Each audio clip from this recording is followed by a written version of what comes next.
Selain oleh Romenyi, PSSI dikabarkan incar satu penyerang keturunan lainnya. Geliat PSSI untuk menaturalisasi beberapa pemain baru sepertinya sudah mulai terlihat. Setelah sebelumnya telah mengamankan penyerang muda, kini PSSI juga dikabarkan kembali mendekati penyerang muda asal klub Belanda. Namun ternyata PSSI dikabarkan tidak hanya mendekati penyerang berusia 23 tahun tersebut. Salah satu pemain yang juga dikabarkan tengah didekati oleh PSSI adalah Milan Manhoef. Menurut Roni Pangemanan atau Bung Ropan, PSSI dikabarkan akan menjadikan Milan Manhoef sebagai salah satu target buruan. Milan Manhoef sendiri sejatinya bukanlah pemain yang berposisi sebagai penyerang murni.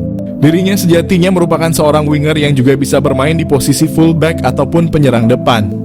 Kemampuan ini mirip seperti yang dimiliki oleh salah satu pemain keturunan timnas Indonesia saat ini, yakni Ragnar Orotmangoen yang juga bisa dimainkan sebagai penyerang kendati berposisi sebagai winger. Milan Manhoef bisa panaskan persaingan di lini winger timnas. Jika rencana ini terrealisasikan, maka timnas Indonesia akan kembali memiliki pemain yang bermain di Liga Inggris selain nama Elkan Bagot dan Nathan Chuaon. Hadirnya nama Milan Manhoef sendiri juga diprediksi dapat memanaskan persaingan di sektor winger kanan timnas Indonesia. Sejauh ini timnas Indonesia hanya memiliki sedikit nama pemain yang kerap kali beroperasi di sektor winger kanan. Selain nama Witan Sulaiman, ada pula nama Egy Maulana Fikri dan Yakob Sayuri yang kerap mengisi posisi winger kanan timnas Indonesia saat ini. Milan Manhoef jalani proses naturalisasi untuk bela timnas Indonesia. Milan Manhoef, seorang pemain sepak bola muda yang kini merumput di kasta teratas Liga Belanda bersama Vitesse Arnhem, menjadi sorotan karena gaya permainannya yang disebut-sebut mirip dengan bintang Liverpool, Mohamed Salah. Pemain berusia 21 tahun ini memiliki darah Indonesia dari sang ibu yang keturunan Suriname, sehingga membuatnya menjadi salah satu talenta potensial yang bisa dibujuk untuk bergabung dengan timnas Indonesia. Milan Manhoef, bintang keturunan Indonesia yang berpotensi jadi andalan timnas Indonesia. Lahir di Belanda, Milan Manhoef telah menunjukkan bakat sepak bolanya sejak usia muda. Ia memulai karier sepak bolanya di tim junior Belanda dengan membela tim nasional kelompok umur.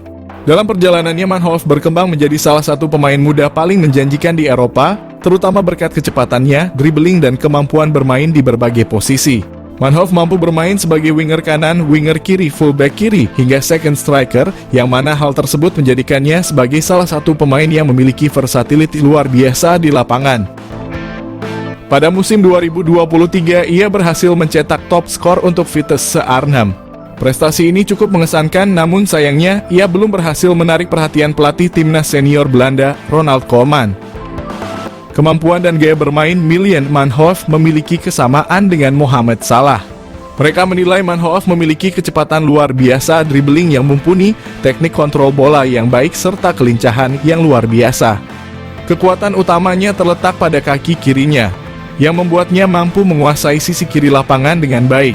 Mirip dengan gaya permainan Mohamed Salah yang sering kali melakukan penetrasi dari sayap kanan ke tengah. Ujian dari FF Challenge Scout ini bukan tanpa alasan. Manhoef telah membuktikan diri sebagai pemain yang dapat diandalkan dalam berbagai situasi di lapangan. Dengan kemampuan untuk bermain di berbagai posisi, ia memberikan fleksibilitas taktik yang dapat menguntungkan tim manapun yang ia bela. Dengan darah Indonesia yang mengalir dalam dirinya, Milan Manhoef bisa menjadi aset berharga bagi timnas Indonesia jika ia bersedia bergabung dan menjadi warga negara Indonesia. Potensinya untuk memperkuat lini serang timnas Garuda tidak bisa dianggap remeh.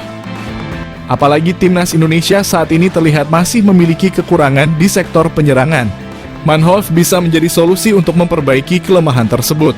Kemampuan bermain di banyak posisi memungkinkan pelatih untuk memaksimalkan strategi permainan, terutama dalam skenario menyerang yang membutuhkan kecepatan dan kelincahan. Melihat potensi yang dimiliki oleh Milan Manhoef, PSSI bisa mulai mendekati pemain ini untuk membujuknya bergabung dengan timnas Indonesia.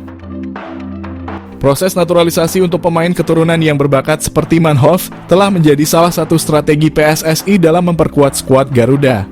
Jika berhasil, kehadiran Manhoef di timnas Indonesia bisa menjadi senjata mematikan dalam kompetisi internasional. Ia tidak hanya dapat menambah daya serang, tetapi juga mampu membawa pengalaman bermain di Liga Eropa yang kompetitif, yang tentunya akan meningkatkan kualitas permainan tim secara keseluruhan. Miljan Manhoef adalah contoh sempurna dari talenta muda berbakat yang memiliki potensi besar untuk menjadi bintang di kancah sepak bola internasional. Dengan gaya permainan yang mirip dengan Mohamed Salah, ia memiliki semua kualitas yang dibutuhkan untuk menjadi salah satu pemain kunci dalam tim manapun. Jika PSSI berhasil menggoda Manhoef untuk bergabung dengan timnas Indonesia, ini bisa menjadi langkah besar dalam memperkuat skuad Garuda dan membawa sepak bola Indonesia ke level yang lebih tinggi. Emiliano Jonathans target naturalisasi timnas Indonesia. Suntikan tenaga tengah atau sayap. Timnas Indonesia telah bertekad lolos ke putaran keempat kualifikasi Piala 2026. Untuk memuluskan misi itu, timnas Indonesia dikabarkan akan menambah kekuatan baru. Salah satu yang merupakan pemain santer yang telah diberitakan akan segera di WNI kan demi timnas Indonesia adalah Emiliano Jonathans, yang merupakan penyerang Vitesse Arnhem yang bermain pada kasta kedua Belanda. Gelandangan Emiliano Jonathans yang berusia 20 tahun ini yang mempunyai darah keturunan Depok, Jawa Barat, telah mengakui sudah menjalinkan komunikasi baik dengan PSSI terkait rencana naturalisasinya. Apabila semuanya akan berjalan sesuai rencana, maka PSSI ini akan segera memproses naturalisasi Emiliano Jonathans sama seperti saat mereka melakukan terhadap Eliano Reinders dan Mads Hilgers. Dengan kehadiran Emiliano Jonathans ini tentunya akan berdampak kepada daya gedor timnas Indonesia. Pemain yang mempunyai tinggi badan 178 itu tak hanya mampu sebagai gelandangan bertahan, akan tetapi ia juga mampu menjadi gelandang serangan, namun juga diplot sebagai penyerang sayap. Emiliano Jonathans juga pernah hadir dalam 10 pertandingan pada ajang Eredivisie dengan torehan 6 gol dan 2 assist. Pastinya torehan tersebut akan membuat sangat berharap bahwa Emiliano bisa secepatnya bergabung dengan Jay Elzes dan kawan-kawan. PSSI diharapkan untuk tidak berlama-lama karena bisa saja Emiliano akan berubah pikiran karena dia juga mempunyai kans memperkuat timnas Belanda U21. Proses naturalisasi timnas Indonesia. PSSI mengonfirmasi penerimaan data Mauro Zijlstra. PSSI mengakui telah menerima data dari striker FC Volendam U21 Mauro Zijlstra. Namun PSSI masih mempelajari dan belum akan menaturalisasi.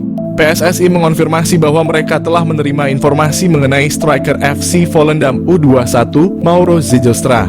Namun saat ini PSSI masih dalam proses kajian dan belum berencana untuk memproses naturalisasinya. Selain itu, PSSI juga terus mendorong naturalisasi untuk pemain lain. Profit mencolok timnas Indonesia naturalisasi Mauro Zijlstra, ancaman nyata Struijk dan bintang Persis. Nama Mauro Zijlstra mencuat menjadi satu di antara opsi bomber yang layak dipertimbangkan Shin Tae-yong untuk timnas Indonesia. Bukan tanpa sebab, mengingat Mauro Zijlstra sudah terang-terangan menyatakan ketertarikannya membela timnas Indonesia. Kode ketertarikan Mauro Zijlstra memperkuat timnas Indonesia pernah diungkap oleh podcast pesepak bola Indonesia, Yusa Nugraha, melalui kanal YouTube-nya.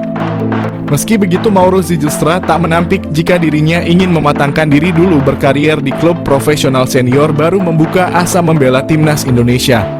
Namun tak menutup kemungkinan jika performanya melejit dalam beberapa tahun ke depan, ia tak akan berpikir ulang untuk menyatakan kesiapannya membela timnas Indonesia. Mengingat sejauh ini secara performa Rafael Struijk dan bintang Persis Solo, Ramadan Sananta masih angin-anginan di lini depan Garuda. Lebih lanjut, sebagai informasi, darah keturunan Indonesia, Mauro Zijlstra berasal dari sang kakek yang merupakan asli orang Sunda, lebih tepatnya berasal dari kota Bandung. Keuntungan timnas Indonesia, dapatkan Mauro Zijlstra memiliki finishing mematikan. Meski berposisi asli sebagai otak serangan, Mauro Zijlstra tercatat memiliki insting gol tinggi. Bahkan pernah dalam satu musim, Mauro Zijlstra sukses bukukan 10 gol dan 8 assist dari 13 pertandingan saat membela FC Amsterdam U18. Terkini ia mampu lesatkan 8 gol dari 13 partai bersama NEC Nijmegen U21 sebelum akhirnya hijrah ke Volendam U21.